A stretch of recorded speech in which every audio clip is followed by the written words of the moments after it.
Welcome to Salem Missionary Baptist Church Wednesday recapitulation. We can be reached at www.salemla.org.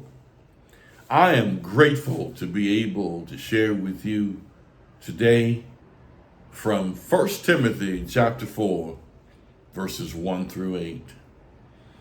For a subject today, I want to use discipline yourself for godliness by denying your nature. Paul is writing to his young pastor, Timothy, his first epistle. He's writing to encourage him as a young pastor. He's writing to make him aware that you must, and as we must today, discipline ourselves. There is danger of apostasy. What is apostasy? A falling away from the faith. When individuals fall away from the faith, people, they stop praying, stop trusting God, stop attending church. Hebrews 10:25 says what? Not the forsaking of the assembling of oneself. There's power, I believe. There is strength in community. There's some value in coming to the building where other individuals think like you, believe like you, want to encourage you as you encourage them.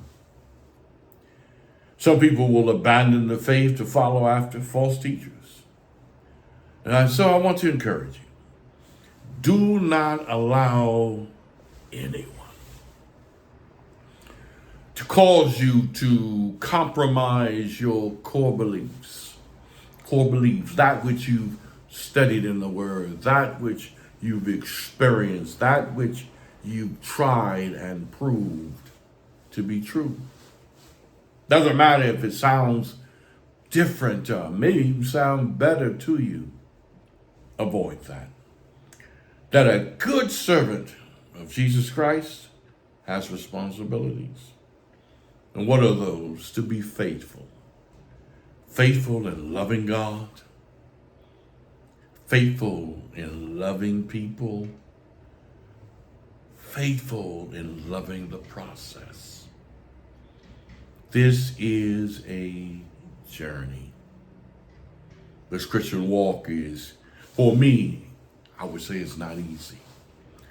But because certain practices of praying without ceasing, calling on God in every area, acknowledging him in all my ways, and he will direct my path. Spiritually, that allows each of us to strengthen our spiritual muscle. To discipline yourself as an athlete, to avoid godless myths. Old wives' tales.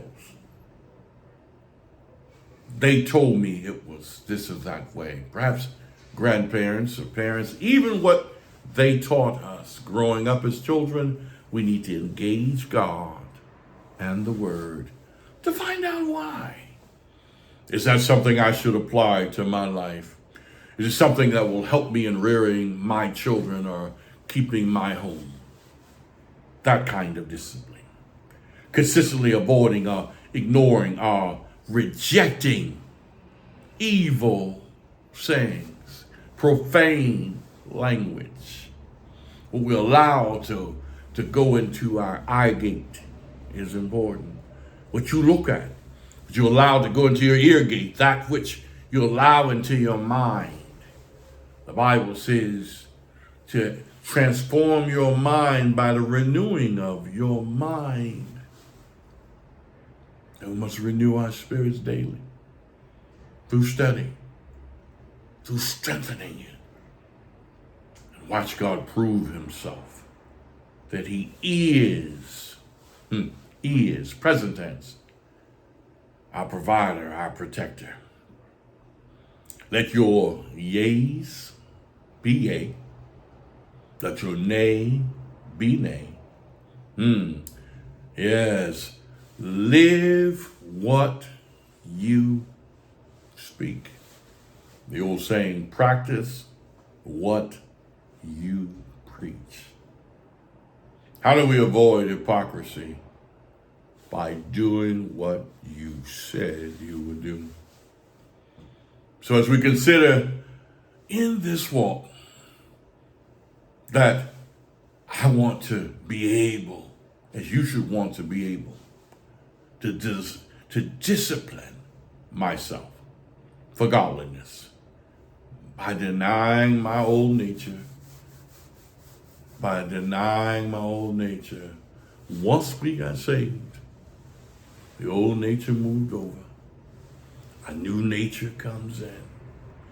Paul said, when I would do right, that there was something down on the inside of him. Those two natures grappling.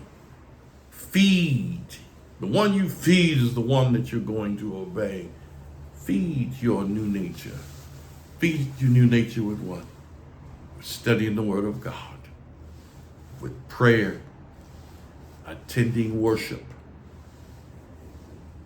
Study to show thyself approved. A workman that does what? Rightfully divides the word of truth. Handle it proper.